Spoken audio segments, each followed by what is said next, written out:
Pode ficar à vontade para me interromper, para fazer alguma pergunta, tá bom? Algum questionamento.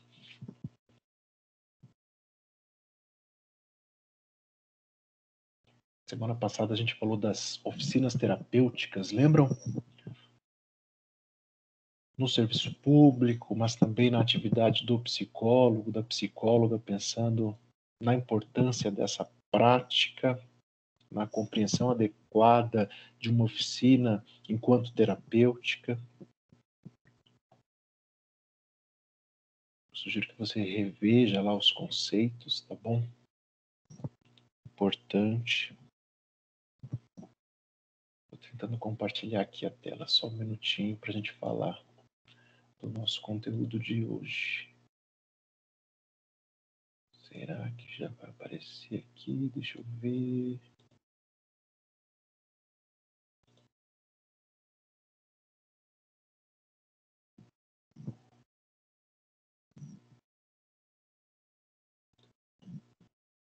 Deve estar aparecendo aí para você já, né? Acompanhamento terapêutico, uma estratégia clínica. Sim. Legal. Então vamos lá. Alguém já ouviu falar, já se interessou, já leu alguma coisa sobre acompanhamento terapêutico?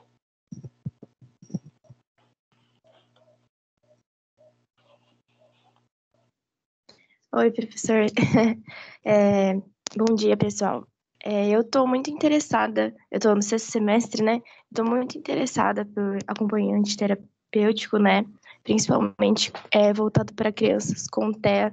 Eu tenho 2 amigos que trabalham com isso atualmente e eu tenho pesquisado, por enquanto, mais por cima, né? Sobre TEA também.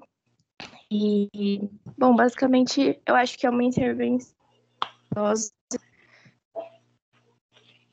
E eu gosto muito. Legal, Marcela, legal.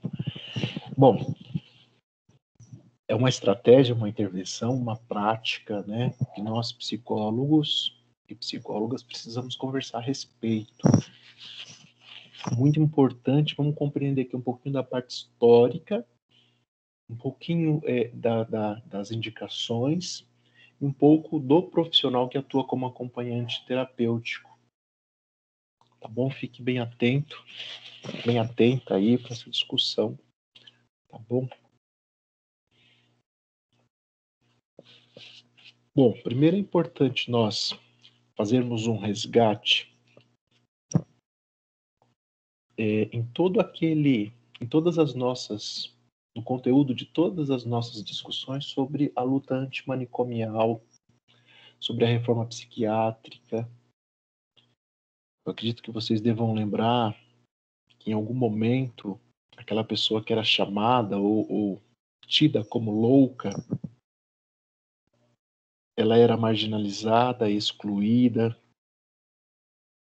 Em algum momento da história, quando a psiquiatria, a psicologia começou a se interessar pelo tratamento da doença mental, nós temos aí a presença dos hospitais psiquiátricos que se constituíram ao longo da história como verdadeiros depósitos, né, de exclusão, de segregação,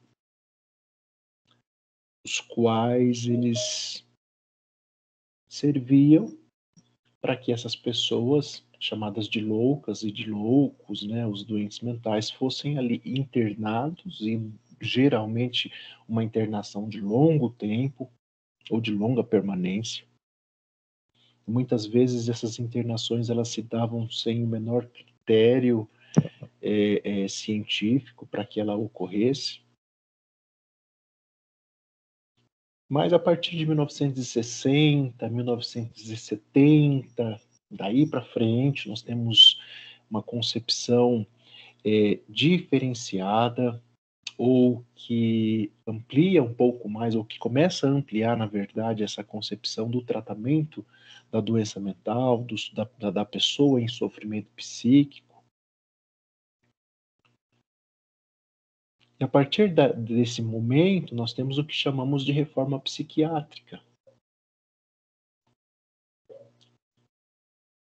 A partir da Europa, nós temos esses movimentos que começaram a influenciar o tratamento da doença mental aqui no Brasil. Nós temos esses movimentos envolvendo trabalhadores da saúde mental, usuários dos serviços de saúde mental, a população de forma geral, legislações que estão sendo propostas, hospitais psiquiátricos que começam a ser fechados,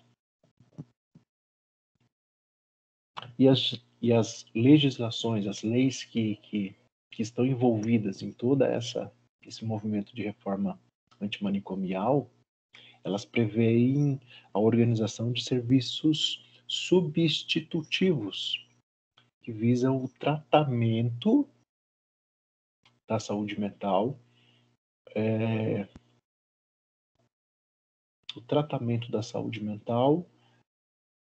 no seio da família, visando a integração social, visando o envolvimento com ações comunitárias, ao invés, como era antes, da exclusão, da segregação. Estou fazendo um resgate aqui para que a gente lembre e comece a compreender aqui a importância ou a parte histórica dessa estratégia, dessa prática que a gente chama de acompanhamento terapêutico.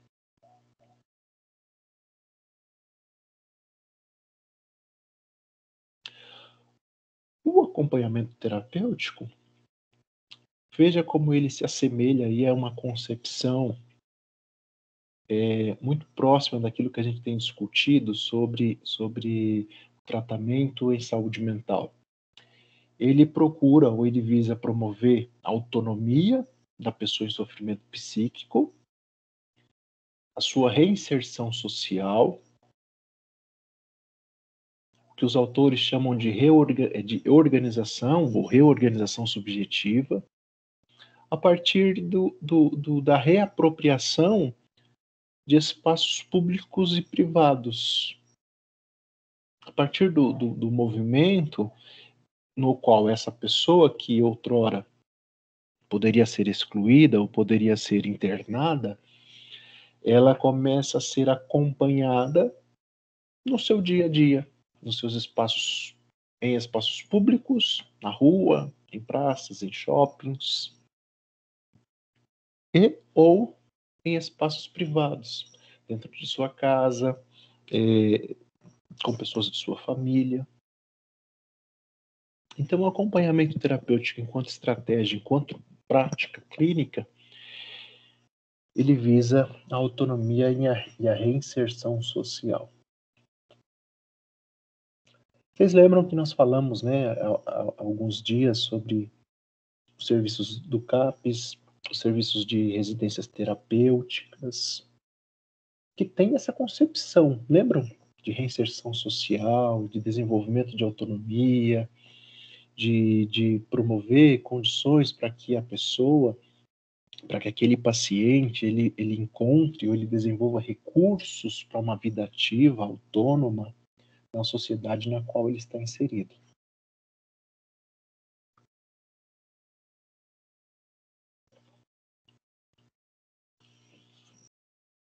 E o acompanhamento terapêutico enquanto prática, enquanto estratégia, enquanto atuação, ele tem essa característica, ele tem condições de promover essa autonomia, essa reinserção social, essa organização subjetiva do sujeito, da pessoa que está passando, por sofrimento psíquico.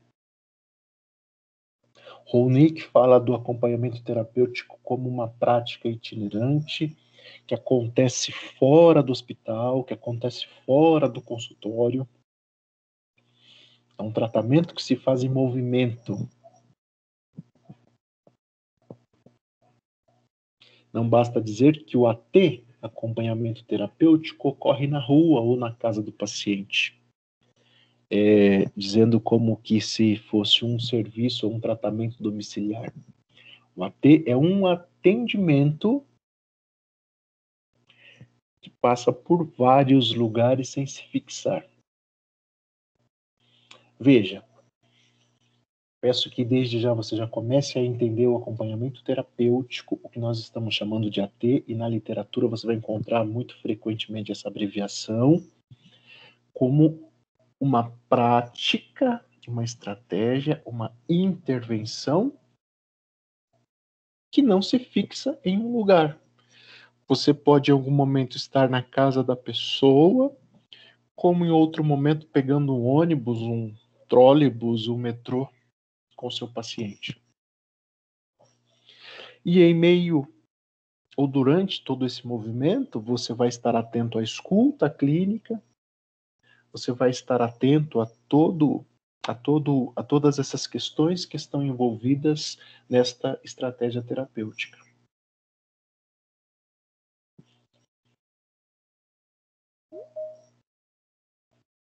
Tudo bem? Algum comentário, alguma pergunta?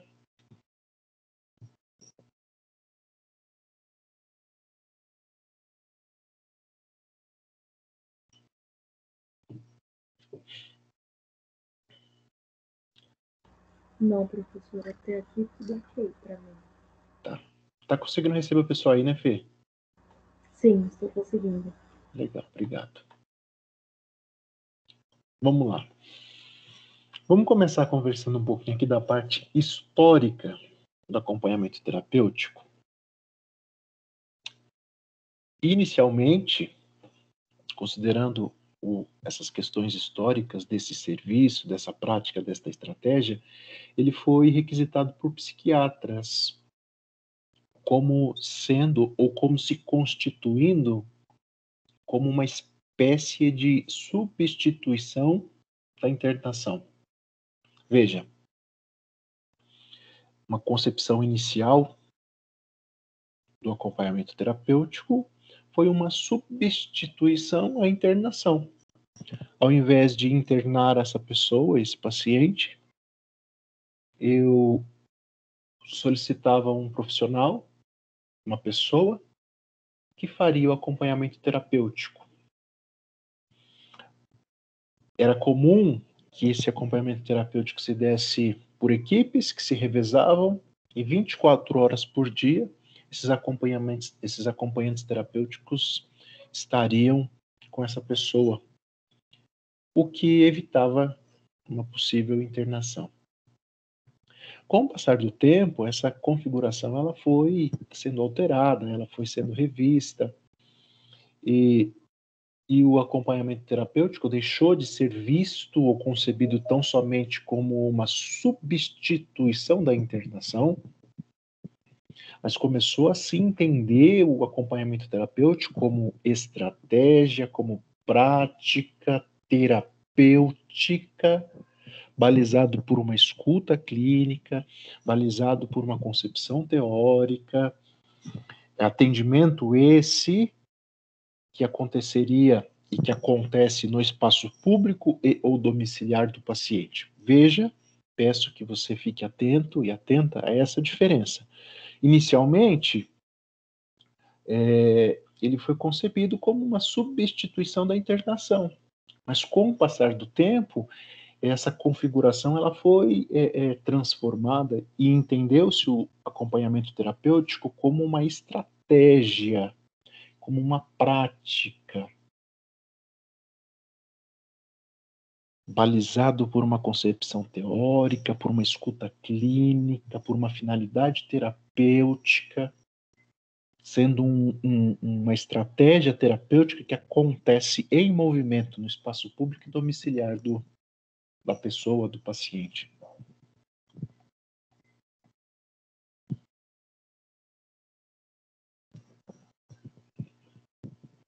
Quando surgiu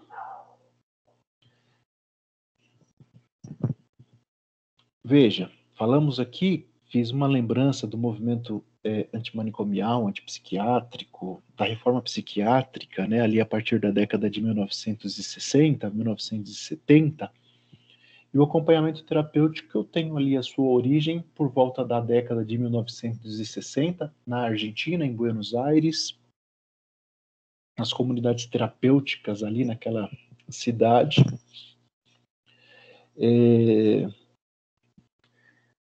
Os psicanalistas, os psiquiatras, as pessoas que estavam envolvidas nesse tratamento de saúde mental, eles passaram a entender a presença e a necessidade de um outro profissional, de uma outra pessoa que estaria atuando como acompanhante terapêutico, mas nesse momento sendo chamados e chamadas de auxiliares psiquiátricos, ou atendentes terapêuticos, ou até mesmo amigo clínico, amigo psiquiátrico.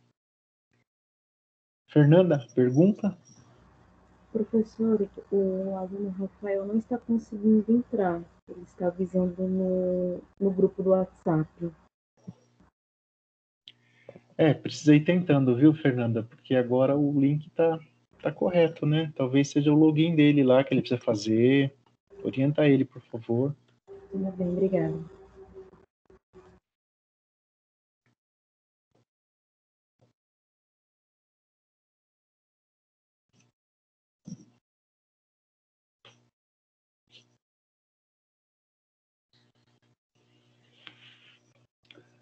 Bom, continuando aqui na parte histórica do acompanhamento terapêutico, eu peço que você já comece a perceber desde já a importância dessa estratégia, dessa prática. Tá bom? Hoje nós temos clínicas, né, que oferecem esse serviço, profissionais qualificados que oferecem esse serviço, pessoas atuando exclusivamente como acompanhantes terapêuticos. Então, já peço que desde já você fique atento à importância dessa atividade, dessa ação, dessa estratégia, tá bom?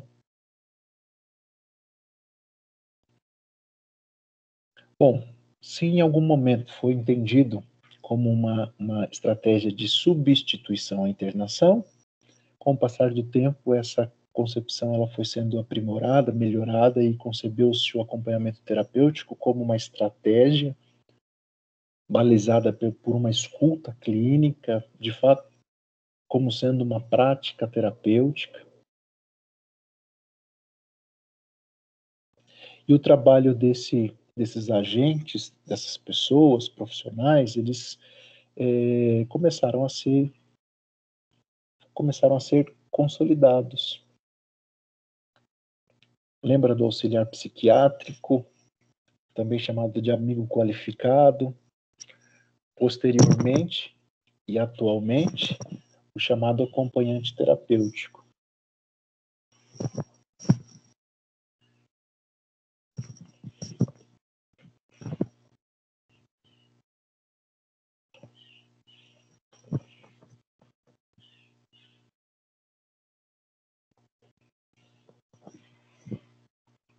Bom, ainda alguns dados históricos aqui para nós nos situarmos, né?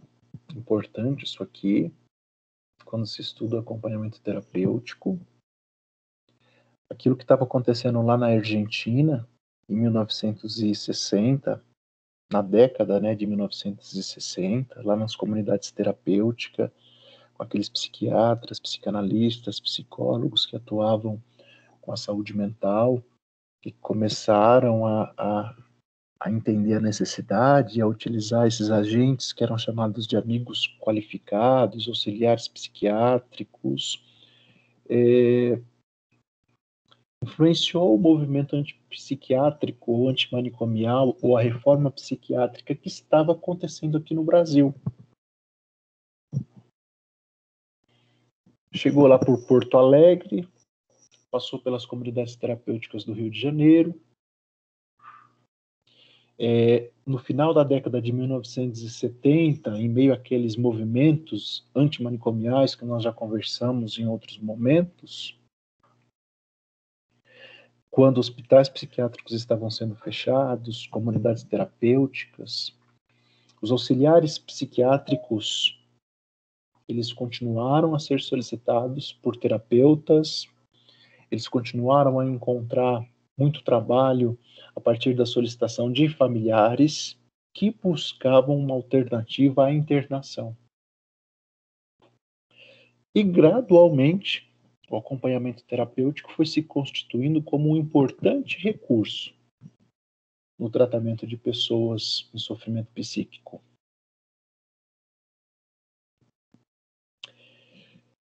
Em São Paulo, no nosso estado, o acompanhamento terapêutico ele foi trazido em 1981 por esse instituto chamado A Casa, que é um instituto, está nas nossas referências, que para quem se interessa ou quiser se aprofundar um pouquinho mais nessa estratégia terapêutica, eu sugiro que dê uma olhadinha no site. É um pessoal que oferece o serviço, mas também oferece cursos de formação. E ali, em 1981, a psicanalista argentina Beatriz Aguirre,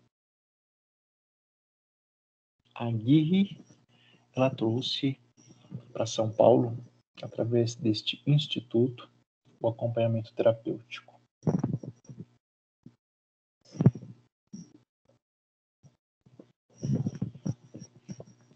Tudo bem? Perguntas, comentários, por favor?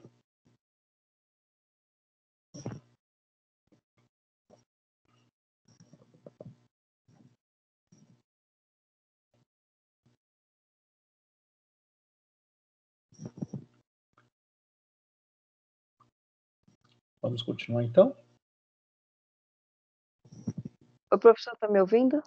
Estou ouvindo, Mari. Ah, que bom, agora está me ouvindo, que eu estava falando, estava ouvindo. Eu peguei um pouco aí o bonde andando, porque eu tive a dificuldade, mas já estamos aqui. Professor, essa prática hoje, o senhor consegue enxergar alguma possibilidade dentro dessa demanda que a gente tem hoje, professor? Qual demanda você se refere, Mari? Da quantidade mesmo, tipo assim, hoje a gente tem um número muito maior de pessoas que procuram o atendimento psiquiátrico, e hoje as pessoas, né, principalmente aqui na cidade grande, a gente, assim, somos tão reservados, né? Entendi. Aí eu fiquei pensando num atendimento dessa natureza, como aquele médico da família que a Rosana falou na outra reunião, que aquilo era possível porque era uma demanda, assim, bem pequena, cidade interior, que as pessoas se conhecem, que a pessoa abre a porta porque sabe quem está entrando. E o senhor enxerga alguma possibilidade dentro dessa nossa demanda? Assim, dentro dessa nossa vida de cidade grande? Sim, muito. O acompanhamento terapêutico ele é uma prática, uma estratégia, uma atuação importantíssima e que vem crescendo ao longo dos anos. E eu acredito que vai crescer ainda muito mais, viu, Mari? Quando eu fiz a minha formação em psicologia, me formei em 2011, e lá naquele momento nós estudávamos, lia alguma coisa, né? Os professores comentavam sobre o acompanhamento terapêutico, e olha que isso não vai para tanto tempo assim, há 10 anos. E de lá para cá, eu percebo que essa estratégia, essa atuação, ela cresceu muito e tem crescido. Eu tenho colegas, inclusive eu a convidei para estar conosco, não foi possível, né? Mas hoje a gente vai ter uma pessoa bem bacana aqui para conversar com a gente, que começou a atuar como acompanhante terapêutico lá em 2009. E até hoje, 2020, continua atuando como acompanhante terapêutico. Na minha sala mesmo, no 10º noturno, a maioria dos estudantes são ATs, estagiários, né? E tem bastante clínicas, né? Eles são em clínicas. Tem bastante clínicas que eles atuam, e já tem também profissionais formados que atuam como AT também, e tem eles que são estudantes, né? Uhum. Eu vou trazer um aqui hoje, Letícia. Legal, professor. Ele vai estar aqui hoje para conversar um pouquinho com a gente. Daqui a pouquinho está chegando por aí. Professor, e a questão do deslocamento? Não entendi, Mari, qual deslocamento? É porque, como eu peguei o bonde andando, a impressão que eu tive no que eu estava ouvindo É que o terapeuta, nesse caso, vai até o paciente, né? Uhum. Então, daí, eu me refiro ao deslocamento entre um paciente e outro. Eu acho que eu não entendi muito bem sua pergunta, mas eu acredito que à medida que a gente seguir aqui, talvez fique mais claro. O acompanhante terapêutico, ele vai até o seu cliente, até o seu paciente. Não sei, de carro, de a pé, de ônibus, né? Conforme ele se deslocar da melhor maneira possível. Então, E, professor, quando eu falei na demanda, aí o senhor tem um paciente aqui em São Bernardo. Aí o aham, próximo paciente o senhor tem no Ipiranga, ah, sei lá. Aí eu estava falando nisso. Por isso que eu perguntei se o senhor enxergava um trabalho dessa natureza com aham. essa demanda assim, das pessoas à distância, diferente de uma cidade pequena que às vezes você, né, 10 minutos você está num canto, 15 minutos você está em outro. Ah, entendo, Mari. Mas aí o profissional que vai verificar a possibilidade, né? De fazer esse atendimento, né? Entendi. É o profissional que vai verificar se ele consegue sair de São Bernardo e ir para o Ipiranga e de São Bernardo para a Zona Sul. É o profissional que vai avaliar tudo isso, né? Embora eu acho que esse contato, professor, eu acho que é importantíssimo para os dois. Eu acho que capta melhor. Eu acho, não sei. Depende que seja. Vamos ver a indicação aqui. Bom, em princípio, o acompanhamento terapêutico ele é indicado para pessoas que se encontram em sofrimento psíquico intenso, por vezes aí vivendo ou estando em condições de isolamento, pessoas em crises, surtos, períodos crônicos aí de melancolia, de angústia, de sintomas depressivos. Também tem indicação pessoas com transtornos mentais, deficiências físicas, dependentes químicos, crianças têm uma grande procura, adolescentes, idosos também, são pessoas aí que têm indicação para o trabalho do acompanhante terapêutico. Fernanda, pergunta? No caso, professor, no meu caso, eu teria direito a isso ou não? Porque eu tenho a minha família ou não? Eu teria esse direito a um acompanhante terapêutico quando eu necessitasse? Peraí, deixa eu ver se eu entendi sua pergunta. Nós estamos falando aqui de um serviço, de uma estratégia, em princípio, particular, viu, Fernanda? Ah, sim, Nós não entendi. temos aqui o acompanhamento terapêutico, por exemplo, acontecendo como deveria ou como talvez um dia aconteça no serviço público, Entendi. Entendi. viu? Uhum. Eu espero que um dia isso, né, tenha crescido ao ponto de nós termos aí acompanhantes terapêuticos no serviço público. Mas Então, isso é uma longa caminhada ainda, né? Nem o SUS, psicólogos o suficiente nós ainda temos. então o SUS não oferece isso mesmo, esse acompanhamento terapêutico. Não, nós temos serviços substitutivos, né? O CAPES, a RT, a equipe multiprofissional, que acabam desenvolvendo trabalhos que visam a reinserção social. Entendi. Por exemplo, como psicólogo atuando em CAPES, eu por várias vezes saí para passeios, para parques, para rua, com pacientes diagnosticados com esquizofrenia, que eram residentes da residência terapêutica. Era um serviço ali parecido ou próximo do acompanhamento terapêutico, mas eu não era um acompanhante terapêutico na concepção da prática, da atuação profissional. Eu era um psicólogo desenvolvendo o meu trabalho. Então, o serviço público ainda não tem um profissional ali disponível como acompanhante terapêutico, mas tem a equipe multidisciplinar que visa ali a reinserção social e a promoção de autonomia dos pacientes, né? Professor, Sim. mas estamos falando a nível de sofrimento psíquico, né? Teve um prejuízo psíquico, no caso, né? essa reinserção, essa adaptação? Não, não somente, né? Tá aqui, ó. Hã? Ah, entendi. Pessoas com deficiências, dependentes químicos, crianças, adolescentes, né? Tem indicação para acompanhamento terapêutico. Ah, tá. É por isso que eu perguntei, porque pelo que eu entendi, não era só isso, né, do sofrimento psíquico. Isso então, gente, ó, sofrimento psíquico intenso, acredito que vocês estejam vendo aí no slide, pessoas com transtornos mentais, esquizofrenia, ansiedade, depressão, transtornos de personalidade, deficiências físicas, dependentes químicos, crianças aí no período de escolarização, adolescentes, idosos que estão com dificuldades decorrentes do próprio envelhecimento, tem indicação do acompanhamento terapêutico. Ou podem solicitar um acompanhante terapêutico, né? Thalita, tô com a mão levantada.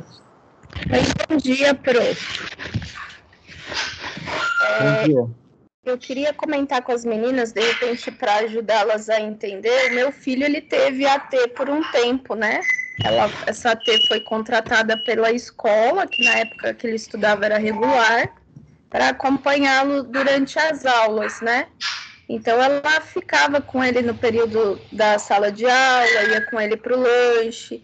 Então, ela fazia a mediação entre a professora e ele para ajudar ele a realizar as tarefas. Então, era no período escolar que ela tinha essa questão aí da contratação e das tarefas. Só para, de repente, dar um exemplo mais concreto para as meninas. Legal, ótimo exemplo. Obrigado, Thalita. Vejam, no início lá, né, lembrando da parte histórica aqui do acompanhamento terapêutico, eu tenho ele como, a partir de uma concepção de substituição da internação. Mas a gente viu que ao longo do tempo, essa configuração foi se transformando e foi se entendendo o acompanhamento terapêutico de fato como uma estratégia terapêutica, como uma prática, como uma atuação balizada por uma escuta, por uma mediação que visa ou que pode promover a autonomia e a reinserção social não só de pessoas em sofrimento psíquico, mas de qualquer pessoa que tenha a necessidade e que possa ser beneficiada com um profissional, com uma pessoa que atua como acompanhante terapêutico.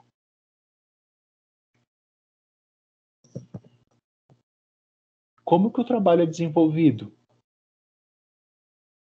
Desenvolve-se através de encontros, cuja o campo de ação é o cotidiano das pessoas.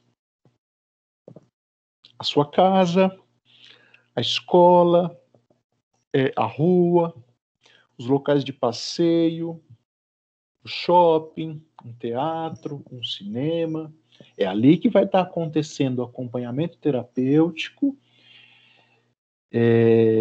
a escuta, todo esse movimento, todas essas estratégias que o profissional acompanhante terapêutico vai estar fazendo.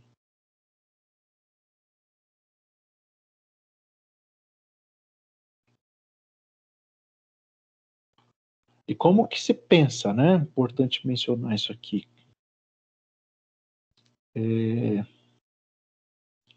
Esse serviço, essa prática, a partir de cada caso, a partir da contratação ou da solicitação do serviço, a pessoa que atua como acompanhante terapêutico, ele vai elaborar um projeto terapêutico a partir da demanda daquele paciente, de suas necessidades.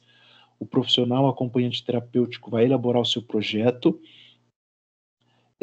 vai pensar aqui nas pessoas que estão envolvidas com aquele paciente, em outros profissionais que possam compor a sua equipe, se sim ou não, vai pensar na duração, na frequência, nos momentos em que ele estará com esse paciente, o porquê, em quais momentos do dia, né? Claro, vejam isso como uma proposta baseada numa avaliação teórico-científica do profissional acompanhante terapêutico. Ele conhece a demanda do paciente, suas necessidades, suas solicitações, avaliação de demanda, ele estabelece objetivos para o seu trabalho, faz um projeto terapêutico e propõe a sua intervenção.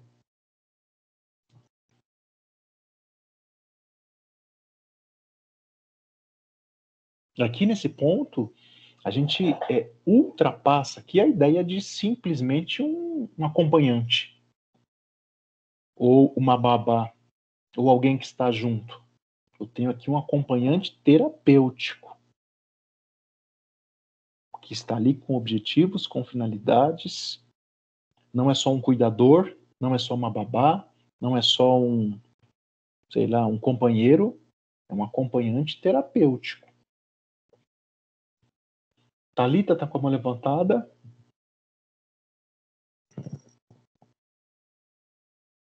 Não. A Mari está também.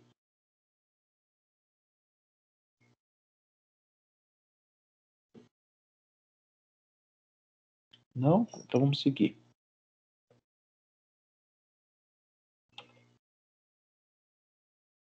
Oi, professor.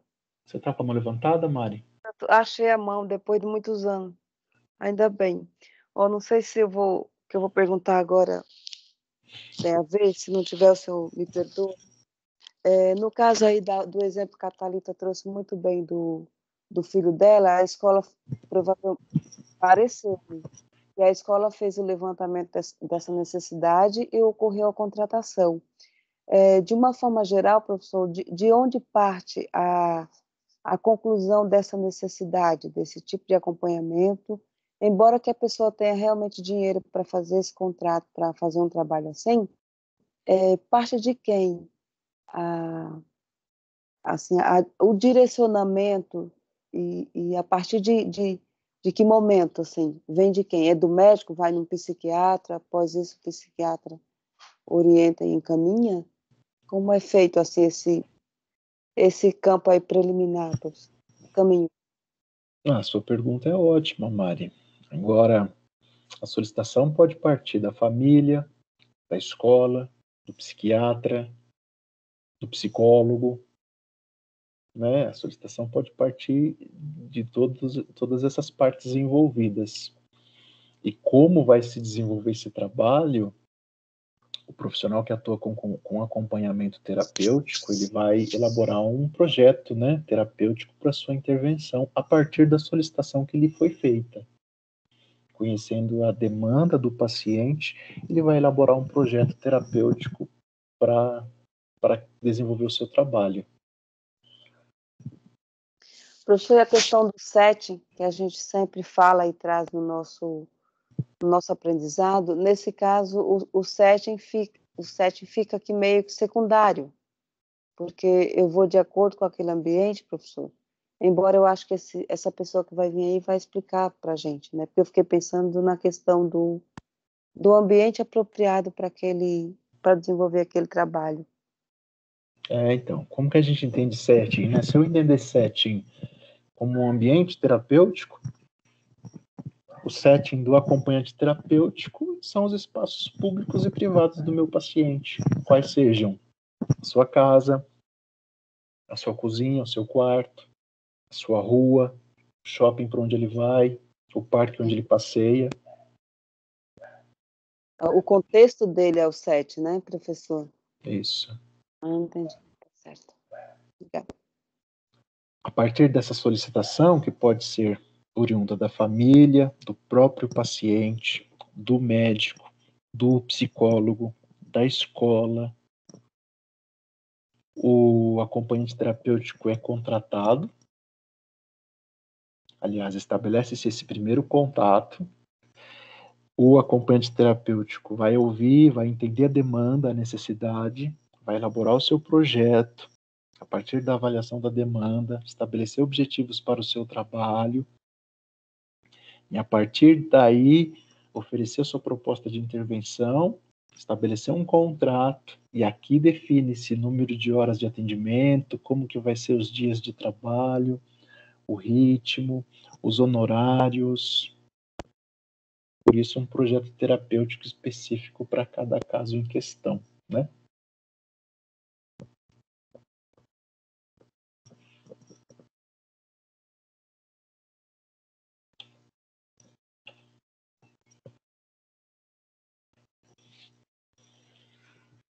Algumas questões, né, precisam ser consideradas no desenvolvimento do trabalho do acompanhamento, do acompanhante terapêutico. Veja, não trata-se somente do acompanhante terapêutico e do sujeito que está sendo acompanhado. O acompanhante terapêutico, inúmeras vezes, ele vai estar acompanhado ou envolvido em atividades com a família do seu paciente, ou com o círculo social de amizades. Então, os autores aqui nos lembram da característica grupal que se constitui o serviço de acompanhante terapêutico. De modo que é importante que esse profissional esteja atento a todas essas questões, aos vínculos, às relações que estão sendo desenvolvidas na família, entre os amigos, entre as partes envolvidas, como no caso do exemplo que a Thalita mencionou, o acompanhante terapêutico está lá na escola, mediando uma relação entre professor e aluno. Então é importante que o acompanhante terapêutico esteja atento aqui a essa complexa rede de relações, que podem, né, e que são potencialmente terapêuticas. Mas podem não ser se essas relações não forem bem exploradas pelo acompanhante terapêutico e o seu paciente no momento em que essas relações acontecem. Vejam, estamos aqui falando e mencionando relações humanas, né? E eu não sei se eu consigo um exemplo agora para ilustrar isso, mas pensem que você está acompanhando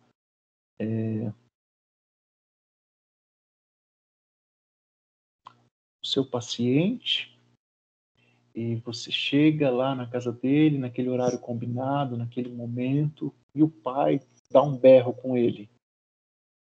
Por exemplo, tá? Me desculpem o exemplo, mas é o que eu penso agora. O pai dá uma bronca nele lá, dá um grito. É uma relação familiar, e você está chegando naquele momento, se inserindo como profissional, começando a fazer parte daquele contexto.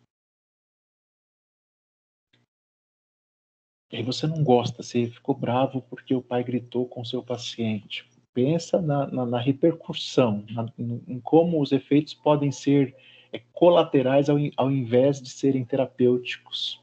Se você não estiver preparado teoricamente, pessoalmente, para essa intervenção, para essa atuação.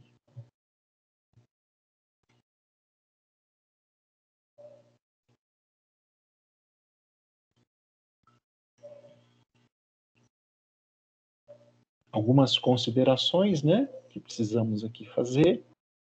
O acompanhamento terapêutico implica a participação do sujeito acompanhado em um acordo. É o que o autor chama de contenção simbólica. Esse acordo ele vai explicitar como que vai acontecer ou como que vai ser a relação entre o paciente e o acompanhante terapêutico. Quando eles saírem, como que eles vão se relacionar lá no restaurante, lá no shopping, lá naquele passeio, o que pode, o que não pode, até o que é permitido. É aquele acordo terapêutico que é feito, né? O autor chama de contenção simbólica, no sentido de que estamos falando, talvez, de uma pessoa em sofrimento psíquico, de uma pessoa que está numa crise aguda de angústia, com sintomas depressivos, de melancolia, e que talvez ali um isso pode ou isso não pode não seja tão claro ou tão evidenciado assim. Então, essa é uma consideração que o acompanhante terapêutico precisa estar atento para que isso seja feito ou sempre feito nas suas relações com o seu paciente.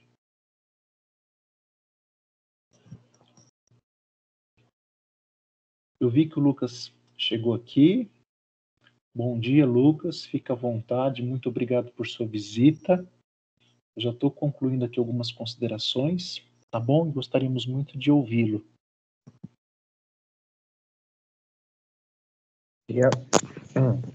Bom dia, Marcos. Bom dia, pessoal aí. Muito obrigado pelo convite. Nós que agradecemos, Lucas. Já te passo aqui a palavra, tá bom? Tá bom.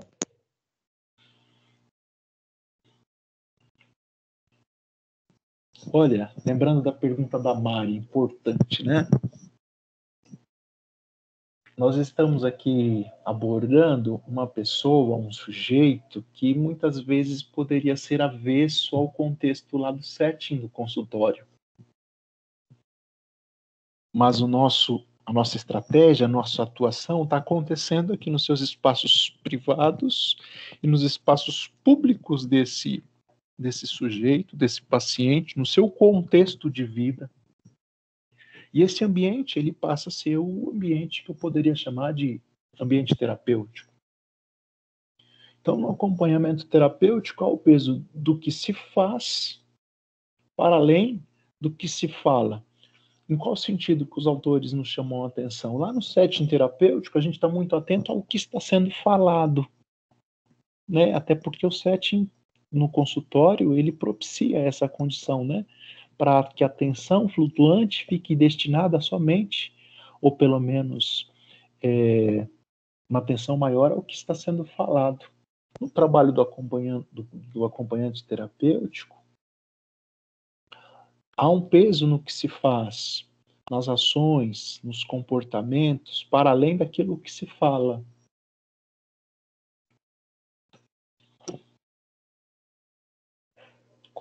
Consideraremos também a possibilidade de troca da interação humana entre acompanhante terapêutico e a pessoa que se beneficia do seu serviço. Importante considerar também, no caso do sujeito, da pessoa que sofre com dependência química, a possibilidade do acompanhante terapêutico oferecer apoio, trocas que podem ser significativas entre ele e o seu paciente e que podem levar à modificação daqueles comportamentos aditivos.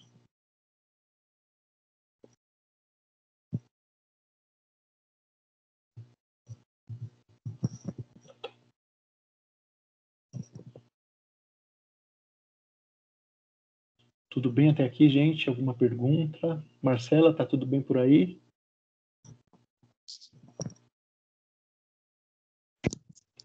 Tudo bem, sim, professor, tudo tranquilo. Legal. Mari, vai perguntar alguma coisa? É que esse trabalho me remeteu aquele programa da Super Nani, professor. Não sei se o senhor lembra, que tinha antes com as crianças no SBT, que ela se inseria naquela família ali por uma semana e, assim, era para a família fingir que ela não estava ali, porque o movimento daquela casa era a informação que ela precisava para apresentar o que ela tinha ali de melhora para aquela situação. Uhum.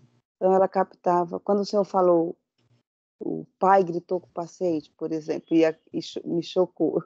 Eu fiquei pensando se eu estivesse num lugar assim. E nem sei como que ia ser. Mas, assim, daí a Supernana, ela captava tudo, não se envolvia emocionalmente, porém pontuava, assim, cada item que ela viu que precisava ser trabalhado, e ao longo de uma semana ela apresentava ali, ou mais, né? De repente era um pouco mais. Ela apresentava ali as estratégias, pontos Tá. Não vamos, eu lembro um pouco, mas o serviço lá, aquele programa, não era um serviço de acompanhamento terapêutico, né? Mas eu entendi o seu exemplo. era uma outra Tem concepção, a né? ver com a história da pessoa, sabe, professor? Dentro Aham. aí lembrei disso. Não, sim, só estou fazendo essa consideração porque é importante, né, para todas as pessoas que estão ouvindo, né, Mari? Sim, não, claro. O seu exemplo é importante, mas não era um serviço de acompanhamento terapêutico que ela fazia.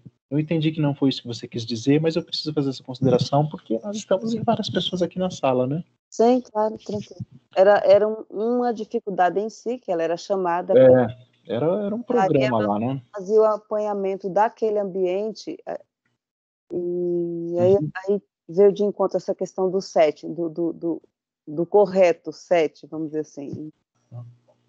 Bom, o Vamos lá. profissional que desempenha o acompanhamento terapêutico. Inicialmente, isso que é bem interessante de nós vermos aqui, na parte histórica, mas na concepção teórica também do acompanhamento terapêutico. Inicialmente, o acompanhamento terapêutico era feito muitas vezes por leigos. Não se exigia nenhum tipo de formação. E até se preferia que o acompanhamento terapêutico fosse feito por leigos. Por quê? Para que o conhecimento teórico não fosse um instrumento que norteasse aquela relação entre acompanhante e paciente. Isso no início, né? Com o tempo, e até mesmo hoje a gente ainda vê muito, né? Como a Letícia mencionou, a atuação do acompanhante terapêutico sendo realizado majoritariamente por estudantes de psicologia.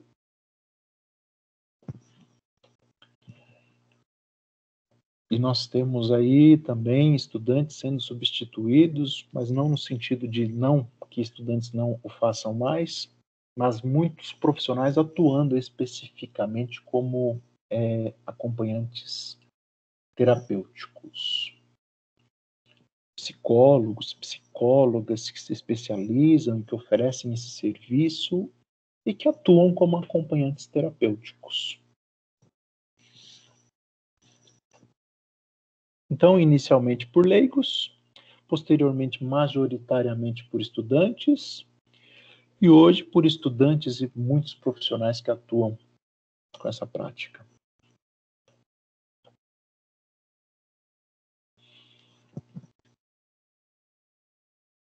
Importante nós lembrarmos aqui e que isso possa ser clarificado aqui na nossa conversa, a importância do vínculo e da escuta que se estabelece entre paciente e acompanhante terapêutico. Não é uma prática que somente o psicólogo desenvolve. Eu tenho, por exemplo, profissionais de enfermagem que desenvolvem um trabalho de acompanhante terapêutico.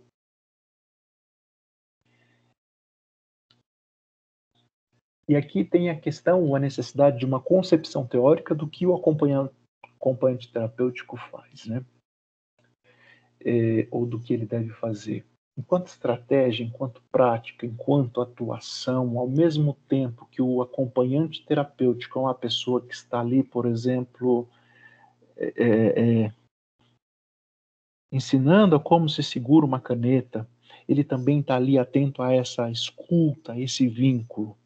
Ao mesmo tempo em que o acompanhante terapêutico está ali auxiliando aquele idoso que ele acompanha no processo de alimentação, ele também está ali atento a essa escuta, a esse vínculo.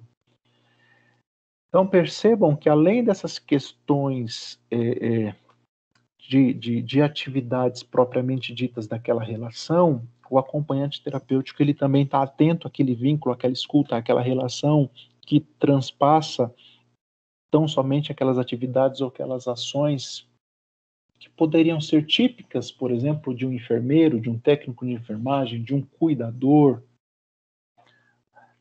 de um acompanhante. O acompanhante terapêutico está ali atento a esse vínculo, a essa escuta clínica, aquilo que está além do que se fala. também está ali com essas atividades que poderiam ser desenvolvidas por outros profissionais, o acompanhante terapêutico por vezes está ali realizando, mas sempre atento a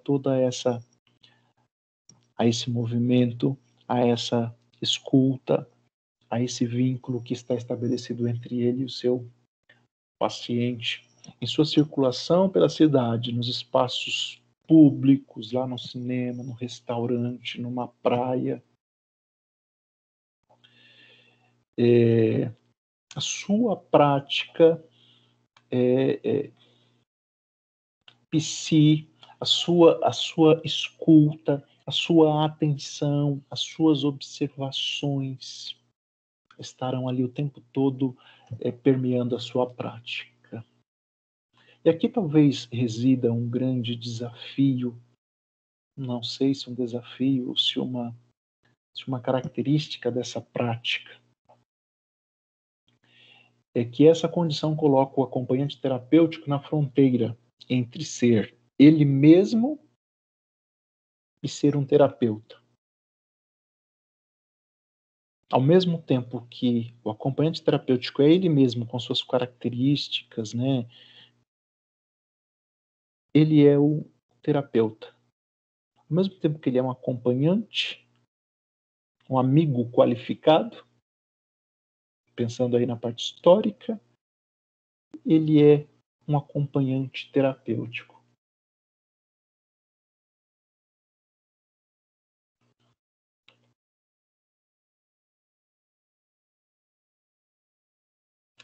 Se de um lado nós temos uma demanda mais subjetiva, caracterizada pelo vínculo, pela escuta, por essa relação terapêutica, por outro lado nós temos uma série de tarefas, como eu mencionei, de cuidado, que o acompanhante terapêutico deveria cumprir, ou às vezes cumpre. Cuidados às vezes de higiene, cuidados às vezes de alimentação, cuidados às vezes numa ação educacional.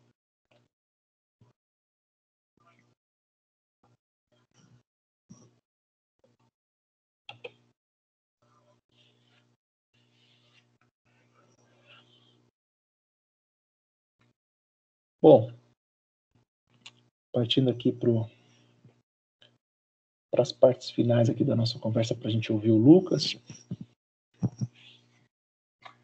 Importa que o acompanhante terapêutico ele não utilize a sua teoria, seja ela qual for, psicanalítica, cognitivo-comportamental, behaviorista, ele não utilize a sua teoria e ele seja como que um terapeuta de consultório portátil, sabe? Eu vou lá, visito o meu paciente, encontro ele na sua residência e hoje a gente vai ao shopping. E lá no shopping, quando eu sento lá na praça de alimentação, é como se eu fosse um terapeuta num consultório portátil. Aquela praça de alimentação passa-se ou se transforma no meu set, no meu consultório, e aqui eu começo a fazer uma escuta do meu paciente.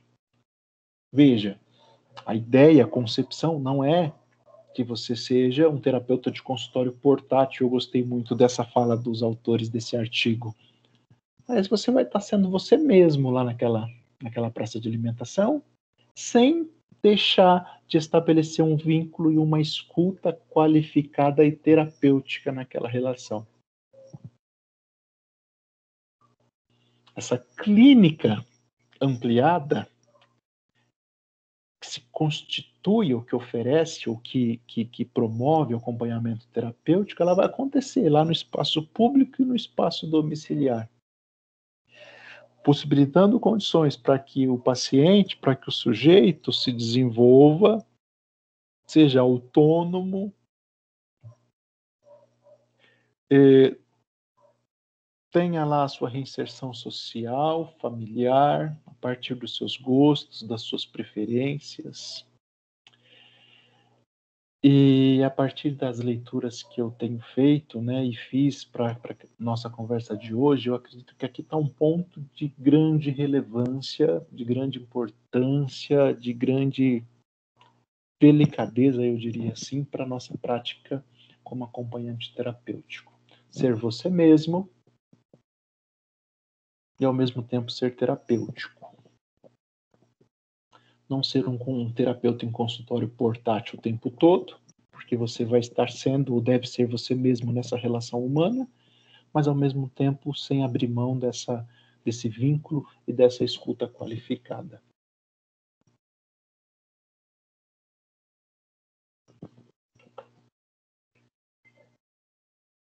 Aqui estão algumas referências, né? As que nós utilizamos. A casa, como eu mencionei, para você que queira fazer um curso de aprofundamento, um curso de formação, ter contato com uma instituição que desenvolve o acompanhamento terapêutico, né? Bem como cursos de formação. A casa, está aí o site. Tem esse artigo lá do CRP, acompanhamento terapêutico, a clínica vai às ruas. E o artigo que sustentou aqui a nossa conversa, que é do Reis Neto, da Teixeira Pinto e do Oliveira, acompanhamento terapêutico, história clínica e saber. Tá bom? Até aqui, alguém tem alguma pergunta, alguma consideração? Fique à vontade, por favor.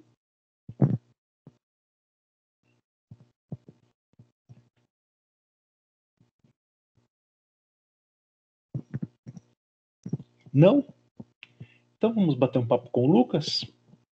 O Lucas, muito gentilmente, aceitou o convite. Eu pensei de trazer alguém aqui para essa nossa conversa hoje e até fiz alguns convites. Fiz um convite, na verdade, né? E aí depois eu falei, puxa, gente, tem pessoal aí aqui do nosso lado que está atuando como acompanhante terapêutico, nada mais interessante ou nada mais apropriado do que convidar alguém. Eu lembrei que o Lucas atuava como acompanhante terapêutico. O Lucas é do 10º noturno, é um colega nosso, um amigo, né? E gentilmente aceitou o nosso convite. Ele está atuando hoje em dia, ele vai falar um pouquinho das suas experiências e vamos continuar aqui, batendo esse papo, né? Se alguém tiver alguma dúvida, aproveita, fica à vontade aí para interpelar o Lucas, tá bom? Lucas, fique à vontade, meu amigo. Por gentileza, mais uma vez, obrigado aí por ter aceitado o convite, tá bom? Sou muito grato. E o pessoal do 10º Matutino aí também. Nós agradecemos a sua participação. Fique à vontade, tá? Tá. Bom dia, pessoal. Marcos, eu só queria saber quanto tempo que a gente tem, quanto tempo tem para falar, e a gente depois vai conversando. Não, Lucas, acredito que uns 20 minutos, acredito, dê para você fazer uma exposição, e se alguém tiver alguma pergunta, a gente vai mediando aqui. Tá bom, então. Bom dia, Lucas. Oi, olá. Vocês estão me ouvindo bem? Sim, tudo ok, Lucas. Tá. Então, eu sou o Lucas, eu sou estudante do 10º semestre noturno aqui nessa unidade da Anhanguera. Eu trabalho como AT de fevereiro desse ano. Na minha sala também tem mais 3 colegas que trabalham como acompanhantes terapêuticos. E eu trabalho em Santo André. O trabalho que eu faço lá é numa clínica que é multiprofissional, ou seja, tem diversos profissionais, tem psicóloga, tem fono, tem terapeuta ocupacional, psicopedagoga. E esses profissionais, lá nós atendemos, a maioria são crianças com autismo e com transtornos do desenvolvimento. Qual é o papel do acompanhante terapêutico lá na clínica? Basicamente, ele vai ser o profissional que vai estar mais tempo com a criança. Enquanto os terapeutas vão ter uma intervenção mais pontual, às vezes uma vez por semana, 2 vezes, lá eles atendem em torno de 30 minutos, 1 a 2 vezes na semana. Os ATs, eles ficam aproximadamente 4 horas com as crianças por dia, então dão 20 horas na semana, sendo que algumas crianças lá fazem intervenções de 8 horas. Para vocês verem que, como é uma questão de transtorno de desenvolvimento lá, a intervenção intensiva ela é muito recomendada. No caso, eu fico 4 horas com uma criança lá, porque a maioria do público lá são crianças e tem alguns adolescentes, mas ainda não tem nenhum adulto. E quais são os tipos de AT que tem lá? Porque lá tem 3 tipos de acompanhantes terapêuticos. Tem um acompanhante que fica na clínica, tem um que fica em casa, em domicílio, e tem um que vai para a escola. No caso, vai haver uma diferenciação um pouco na atuação de cada um desses ATs, mas muita coisa vai ser parecida.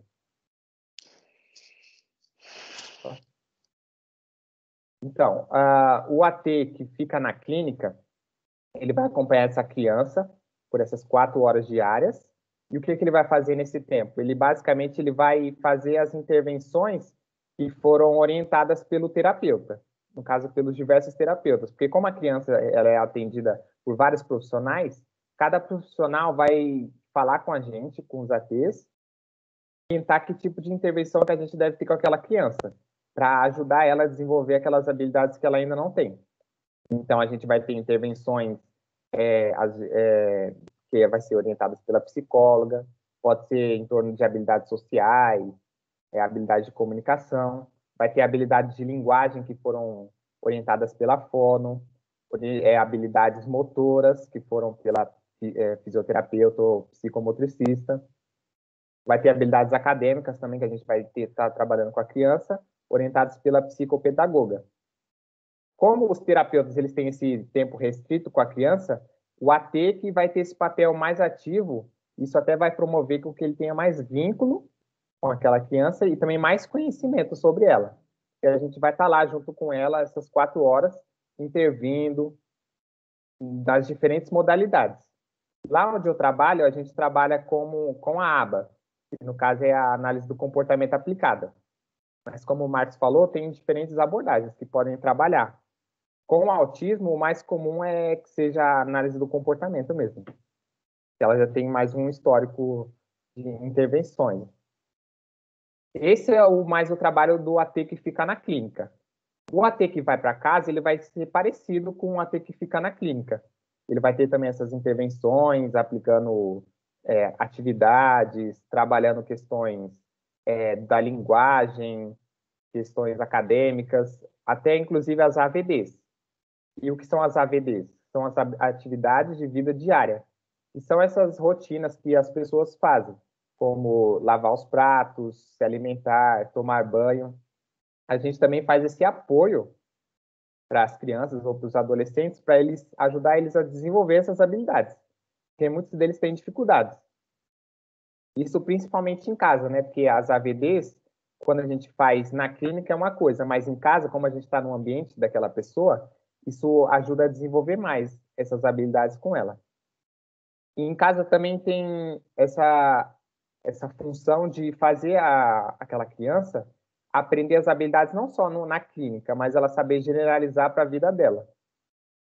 Já o AT que fica na escola, ele tem esse mais papel de auxiliar o professor nesse contexto. A gente não vai ser, no caso, o professor da criança, quando é o AT da escola. A gente vai ser um apoio para o professor. Às vezes a criança tem alguma dificuldade de comunicação e a gente, nesse caso, pode auxiliar ela a poder se comunicar de forma que ela seja entendida. A gente não vai ser a voz da criança, a gente não vai falar por ela, mas a gente vai auxiliar ela com que ela consiga se comunicar, a gente vai ajudar nas atividades. A gente não vai dar resposta para ela, mas vai auxiliar, às vezes ela está precisando de um auxílio, de uma ajuda. Então, a gente está sempre nesse papel trabalhando com ela. Lá na clínica que a gente atua, tem os ATs são tanto profissionais já formados, quanto profissionais em formação. E tem diversas áreas também, os ATs. O mais comum são estudantes de psicologia, só que tem também estudante de pedagogia, de fonoaudiologia e outras áreas que foram citadas. Só que a maioria esmagadora é da psicologia. Outra coisa, como o Marcos também falou, é que nesse trabalho como o AT ele fica mais tempo com a criança. Então, ele acaba conhecendo ela mais do que os próprios terapeutas. Então, embora as orientações sejam feitas pelos terapeutas, O AT é aquele que vai ter aquele conhecimento se determinada intervenção pode dar certo, assim, como é que estão indo as intervenções. No caso, todo dia que a gente trabalha lá, a gente tem que fazer um relato diário. A gente relata os pontos positivos, os pontos negativos e vai pedindo essa supervisão dos terapeutas que vão auxiliando a gente. Cada um vai auxiliar na sua área específica, enquanto a gente vai estar aplicando essas intervenções. E a gente sempre tem a disponibilidade deles para estar dando esse apoio para a gente. Outra coisa é que é muito importante, ao mesmo tempo que a gente está atuando, a gente também está com essa formação de acompanhante terapêutico ao longo da intervenção. No caso, lá onde eu trabalho, você tem formações focadas mais na questão da aba, né? Que é a teoria que a gente utiliza, uma vez por mês. Então, a gente está sempre estudando e discutindo as situações, para a gente estar sempre melhorando as formas de intervir. Outra coisa também, que é muito importante, é que o AT, ele é como se fosse uma sombra da criança, assim, no sentido de que ele está acompanhando mais de trás, assim, para auxiliar a criança a desenvolver essa autonomia, no caso, auxiliar esse indivíduo. Então, muitas vezes, a gente vai sair desse espaço da clínica. Isso era mais comum antes da pandemia, agora está um pouco mais difícil. Mas já houveram momentos onde um AT acompanhasse aquela adolescente, aquela criança, numa situação de pegar um ônibus ou pegar o trem, principalmente ali que é Santo André, é perto do trem. Já houve situações onde eu acompanhei junto com outros ATs, a criança ir para um brechó para pesquisar os produtos, para olhar, ver qual que combinava, ver se o tamanho cabia, ver se gostava de uma cor, como é que faz para comprar. A gente ia auxiliando a criança. A gente não ia escolhendo para ela, mas ia, olha aqui e tal, ver a questão do preço, quanto é que tá, não sabe ver o preço, deixa eu te auxiliar, o tamanho da roupa. Então é isso, a gente vai estar sempre nesse trabalho buscando a autonomia da criança e o desenvolvimento. Principalmente no local onde eu trabalho, que é uma clínica com crianças que têm autismo ou algum transtorno de desenvolvimento. Então, você vai estar trabalhando para desenvolver essas habilidades, principalmente habilidades de linguagem, habilidades sociais, habilidades motoras e habilidades acadêmicas. Trabalhando para desenvolver essas habilidades e também incentivando a autonomia desse indivíduo. E outra coisa também que eu queria falar, aí já para indo para o finalzinho, é que, embora a maioria dos ATs sejam profissionais que estejam ou graduandos ou profissionais, existem também casos de casos de ATs que são pais ou mães. Mas lá na clínica onde eu atuo, isso não ocorre, mas existem clínicas onde os próprios pais se tornam ATs. Isso tem alguns pontos positivos. Por quê? Porque muitas vezes os pais eles já têm esse tempo longo com a criança ou com o adolescente, eles já ficam ali bastante tempo com a criança. E muitas vezes, muitas famílias não têm condições financeiras de arcar com um AT, porque ali é um trabalho intensivo, né, e tem seu custo. Então, às vezes, é melhor para um terapeuta que está acompanhando uma família e treinando esses pais para meio que se tornarem um AT dessa criança. Muitas vezes, se não for o pai, pode ser, por exemplo, alguém que fica com a criança lá. Pode ser uma tia, uma avó, uma pessoa que cuida da criança, uma babá, para auxiliar nesse desenvolvimento das habilidades. Isso também tem seus pontos positivos, né? Que pode ser a questão desse maior vínculo, a pessoa já está ali há bastante tempo com a criança. Você pode promover algumas habilidades. E tem os seus pontos negativos, que a pessoa não tem uma formação, assim como os ATs também têm. Então, aí tem seus pontos prós e os contras. Outra coisa também é que nessa relação de AT e terapeuta, a gente faz aquilo que os terapeutas orientam a gente fazer, as intervenções. E às vezes, a gente fica com aquela vontade, né, de intervir da nossa forma. Muitas vezes a gente tem a liberdade, assim, de analisar a situação e fazer uma intervenção pontual, mas é sempre importante a gente estar consultando terapeutas, fazendo supervisão, perguntando dúvidas, para a gente estar sempre alinhando o nosso trabalho àquilo que é solicitado, para sempre estar desenvolvendo um trabalho efetivo com essas pessoas. Então, temos aí, eu falei o que me veio aqui à cabeça. Aí, se vocês quiserem, vocês fiquem à vontade para perguntar dúvidas. Eu estou aqui.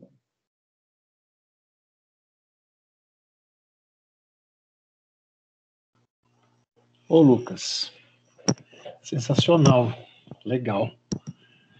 Gente, alguém quer fazer alguma pergunta para o Lucas? Fique à vontade, por gentileza. Acho que é um momento, né, importante aí, se alguém tiver alguma dúvida, alguma curiosidade.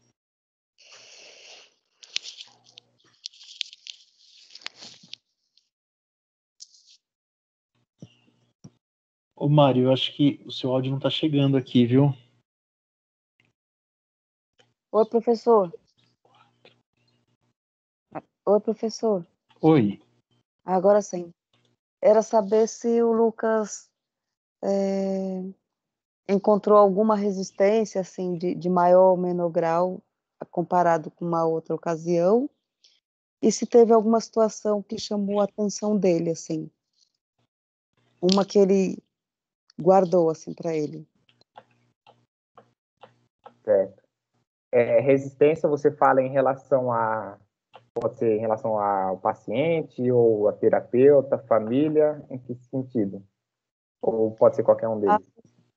É o conjunto de coisas, assim, né? Porque, querendo ou não, tem uma pessoa ali integrado ao convívio daquelas pessoas, e às vezes a gente pensa uma coisa antes e depois vai acontecendo diferente do que a gente pensou.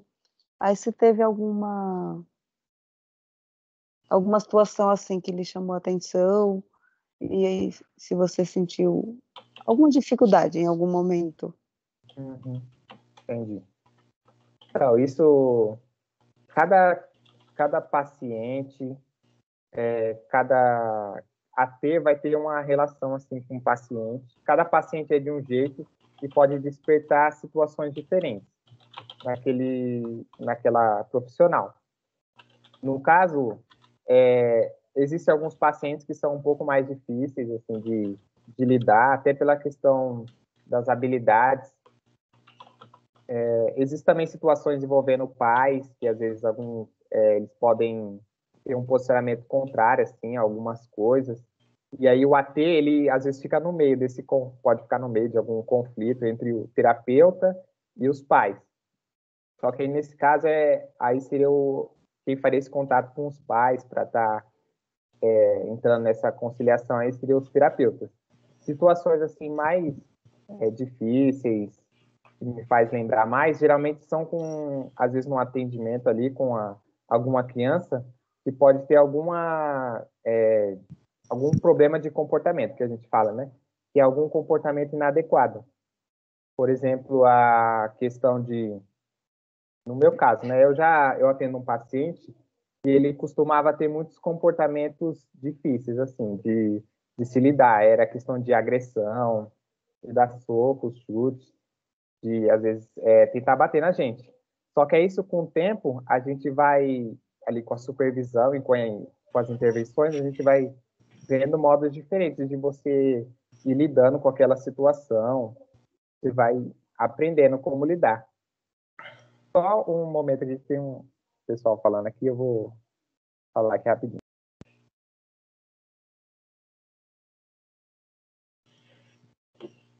Legal. Ô, Letícia, eu tô vendo que você tá com a mão levantada. Só ele voltar, a gente já faz a pergunta para ele, tá? Tá bom, professor. Voltei. Então, como eu falava, a situação mais difícil, assim, realmente eu senti, foi lidar com os pacientes, porque alguns pacientes são mais difíceis mesmo. Principalmente, às vezes tem alguns que têm poucas habilidades, e aí tem essa questão de treinar bastante as habilidades, que pode demandar bastante empenho e bastante estudo.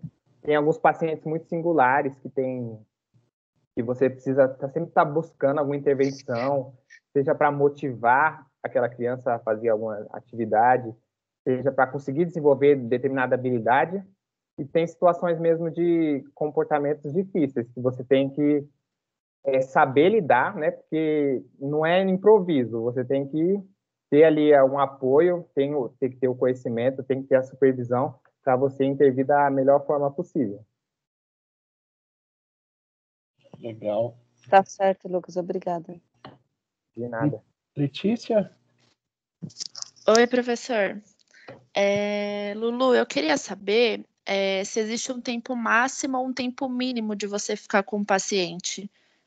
E quando você está fazendo principalmente atendimento a domicílio, se os pais costumam opinar ou palpitar bastante, e quando isso acontece, como que você leva isso?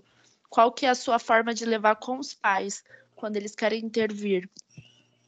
Uhum. Certo. Então, em relação ao tempo, isso vai depender de cada paciente, né? Conforme, geralmente tem a relação com o nível de habilidades que ele tem. Quanto mais ele está assim, defasado, quanto menor o número de habilidades que tem, baseado a partir da idade, né? Isso como é que vai saber quantas habilidades que aquela criança tem? A partir das avaliações dos terapeutas. Eles vão fazer essa avaliação e vão ver o nível de desenvolvimento que a criança tem e vai comparar com a idade. Então, se é uma criança, um adolescente, um adulto que tem poucas habilidades para a idade, então o que se espera é que haja uma intervenção maior, em maior intensidade. Lá onde eu trabalho, a quantidade maior de horas de intervenção que existe são 8 horas diárias, que dá 40 horas semanais. É quase que um trabalho CLT, né, para criança. Só que existem intervenções menores, mais curtas, que pode ser, sei lá, 3 vezes por semana, somente 2 horas.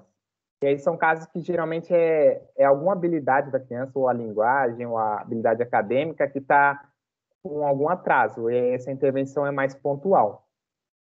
Mas vai variar a partir da avaliação do paciente. No caso, quando existe um paciente que necessita de muitas horas semanais, não fica um AT só para aquela criança. Geralmente fica 2, um para o período da manhã e outro para a tarde, porque senão vai ficar muito tempo para ficar junto, né? É muito desgastante, pode ser muito desgastante. Com relação à família, realmente é uma situação difícil, né? Eu já passei por algumas situações envolvendo essa situação, porque eu entrei em fevereiro, e desde fevereiro eu já fui atender alguns pacientes em casa. E aí, quando você está em casa, muitas vezes você vai fazer uma intervenção que ali é embasada na sua teoria que você segue, só que no senso comum pode parecer que não faz sentido ou que está errada, e aí isso pode entrar em conflito assim com as crenças da família, né? Principalmente porque você está ali, às vezes, trabalhando com aquela pessoa, e aí os pais delas estão ali, né? Muitas vezes. No caso, alguns pais, eles dão assim, mais liberdade para a gente lá no ambiente, separado para ficar nós, caso eu e a criança. Outros podem acabar... Geralmente eles dão essa liberdade, mas eles podem, às vezes, passar ali, conversa alguma coisa, mas normalmente eles deixam a gente um pouco mais livre para atuar. E se existe alguma situação de um conflito, assim, de você intervir de determinada forma e os pais não gostarem, o que eles orientam é procurar o supervisor, porque é o supervisor nosso que fica nesse contato para tentar explicar o porquê aquela intervenção é daquele jeito para a família, para evitar esses tipos de conflitos. A gente normalmente não evita essas situações, tanto de entrar em algum tipo de discussão ou argumentação com a família, quanto em orientações. A gente evita também fazer orientações para os pais. Isso ocorre com os profissionais, naquele caso. Legal, Lucas. Marcela, tem pergunta? Olá, bom dia, tudo bom, Lucas? Bom dia. Eu queria te fazer uma pergunta, porque eu tô do 6º semestre, eu estou estudando bastante sobre essa área, principalmente voltada para crianças com TEA, e eu eu não sei se tem problema, mas eu queria te pedir uma orientação, como que faz, porque eu estou estudando por conta, né? Eu sei que tem muitos cursos também, o professor falou do Instituto A Casa, que eu já tinha entrado em contato também procurando cursos, para saber um pouquinho mais a respeito, achei muito interessante. Mas como é que funciona, principalmente estudante de psicologia, para ingressar nessa área, né? Justamente porque eu vejo assim na minha cabeça que além do conhecimento, a gente precisa, né, uma certa experiência. Eu tenho amigos que trabalham com isso também, e aí eu não sei, essa é uma dúvida, né? Eu tô procurando bastante, vendo e procurando clínicas, eu sei que tem alguns outros lugares, mas não sei se você podia me dar alguma orientação. Ótima pergunta, Marcela. Então, para entrar nessa área, eu também tive dificuldade para entrar no começo, porque é aquela coisa, né? Uma hora a oportunidade aparece. Se você está buscando, se você está estudando, se você está se preparando, ela cedo ou tarde aparece. Ou, no caso, você vai atrás dela, né? Aí, no caso, você que buscou ela, né? Então, para entrar, assim, em termos de estudo, em termos de conteúdo, existem várias instituições que trabalham com essa questão do autismo. Existem páginas na internet que você pode estar estudando. Tem Instituto Farol, que ele fala bastante dessa questão do autismo, só que aí geralmente é mais para formação, para aprimoramento. Para trabalhar mesmo, aí acho que o mais recomendado é você estar aí procurando as clínicas que trabalham com essa questão do autismo. Tem várias clínicas aqui na região do ABC. Aqui eu trabalho, chama CLIA Psicologia, Saúde e Educação. CLIA, C-L-I-A, que fica em Santo André. Existem outras clínicas em São Bernardo. Em São Bernardo tem uma clínica chamada PET, ela fica, se não me engano, no Rudi Ramos. Existe uma clínica que é perto mas acho que não é clínica, é uma escola, que fica perto da Anhanguera, só que agora me fugiu o nome. E existe outra clínica, tem a clínica Ampliar. Então, acho que o principal, assim, para poder entrar geralmente, você buscar as clínicas que existem, ou outros locais que não sejam clínica, que existem, que você sabe que existem o trabalho como AT, ou no caso, como você falou, que você tem amigos nessas clínicas, você pode também estar perguntando para eles como é que eles entraram, qual é o nome da clínica, pedir os contatos, tentar também uma indicação deles, pedir o telefone, mandar e-mail, tem que ir buscando, porque eles gostam dessa papel mais ativo. Por exemplo, no caso, no local que eu estou, a CLIA, eles não pediram experiências quando a gente estava nesse processo seletivo. Eles até deram uma formação para a gente na primeira fase do processo seletivo para a gente poder já ter um conhecimento, porque o que eles queriam mesmo é um profissional que tivesse o interesse pela área, e não simplesmente alguém que tem bastante conhecimento. Porque ele sabe que lá na frente, quem vai ficar mesmo trabalhando é aquele que gosta, aquela pessoa que tem interesse pela área, e não simplesmente alguém que conhece bastante.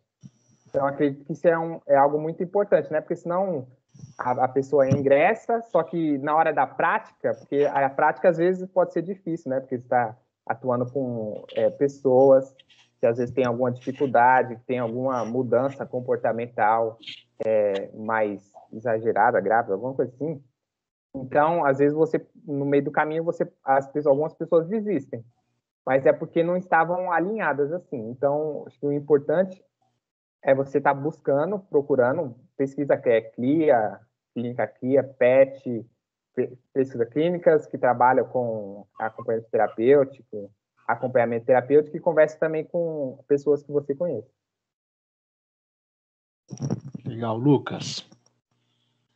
Então, Muito obrigada, Lucas. De nada.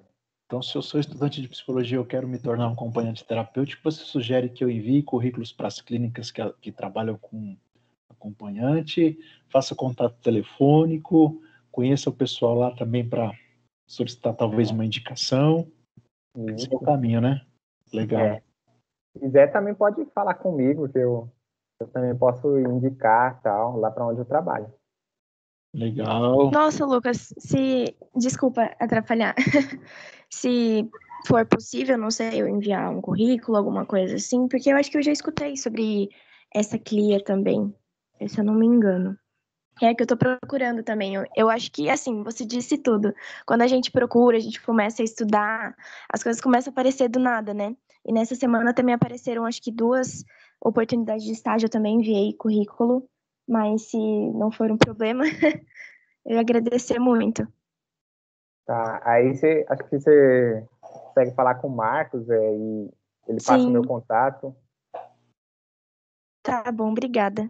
Legal. Nada. Passo sim. Muito bom, Lucas. Gente, mais alguma pergunta para o Lucas? Aproveitando aí para a gente sua participação. Ô, Lucas, Oi. a escola que eu acho que você não lembrou o nome, são 2 que tem do ladinho da Anhanguera. É a GAP, aquela GAP Paulista, e tem a Escola Especial Paulista. São as 2 que são do ladinho da faculdade, que trabalham com autista, né, com TEA. Uhum. É isso mesmo, a GAP, e até você falou aqui, eu lembrei de outra, que tem a AMA também. Só que a AMA não é em ABC, é em São Paulo. E a AMA também é uma escola que trabalha com autismo. Sim, isso mesmo. Se não me engano, fica aqui na Aclimação, né? No Cambuci, quer dizer. E Cambuci.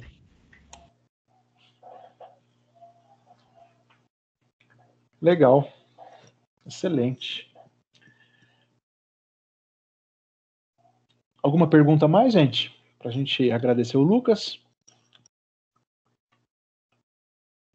Não?